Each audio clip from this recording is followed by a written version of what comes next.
বিনীত অনুরোধ করছি। দোহার থানা বিএনপি এবং পৌরসভা সেই মহান মনীষী নেত্রী সর্বোচ্চ মাকাম দান করেন। হে আল্লাহ, আমাদের বিদায় হাউসে কাপড় দেখা তোমার। তিনি ছিলেন জনগণের নেত্রী, তিনি ছিলেন আপনাদের সামনে যারা উপস্থিত ছিলেন, আপনাদের আমাদের সকলের নেত্রী।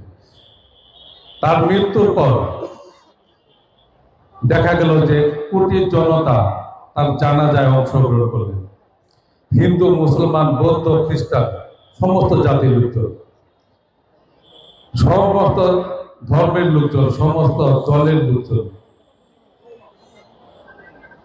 এই দেশের প্রধান উপদেষ্টা সহ সমস্ত উপদেষ্টারা, তিন বাহিনীর প্রধান, বিদেশের রাষ্ট্রদূতরা সকলে তার জানাজা অংশগ্রহণ করেছেন। এই কোটি জনতাকে বিএনপি শুধু না, পুরো জাতি তার জানাজা অংশগ্রহণ করেছে। এই দেশের জন্য, এই দেশের মানুষের মুক্তির জন্য,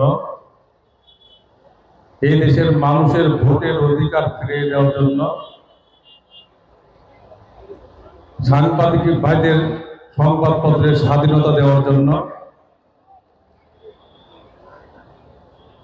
আমাদের শ্রমজীবী মানুষের স্বাধীনতা দেওয়ার জন্য, শ্রমের সঠিক মূল্য দেওয়ার জন্য, আমাদের আলেম বৃন্দ আছেন যাদের সম্মানী নেই তাদের সম্মানী দেওয়ার জন্য, আমাদের শ্রমিক ভাইদের ন্যায্য মূল্য দেওয়ার জন্য, আমাদের মা বোনদের সম্মানের সাথে তাদের আত্মরক্ষার জন্য যিনি টানা 17 বছর একটানা লড়াই করেছেন। এই লড়াইয়ের ফলে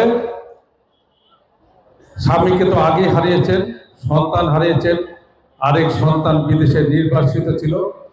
তখন কিন্তু তিনি একটি কথা বলেছিলেন, তারেক যেদিন দেশে আসবে সেদিন কোটি কোটি জনতা তাকে সম্বর্ধনা জানাবে, অভ্যর্থনা জানাবে। আমরা কিন্তু তাই দেখেছি। আমাদের বিএনপির চেয়ারপারসন জনাব তারেক রহমান যেদিন দেশে আসলেন, কোটি জনতা তাকে অভ্যর্থনা জানালেন এবং পুরো ঢাকা শহরই ছিল তার অভ্যর্থনা কেন্দ্র। তার মানে এই দেশটিতে বেগম খালেদা জিয়া যা বলতেন তাই হতেন।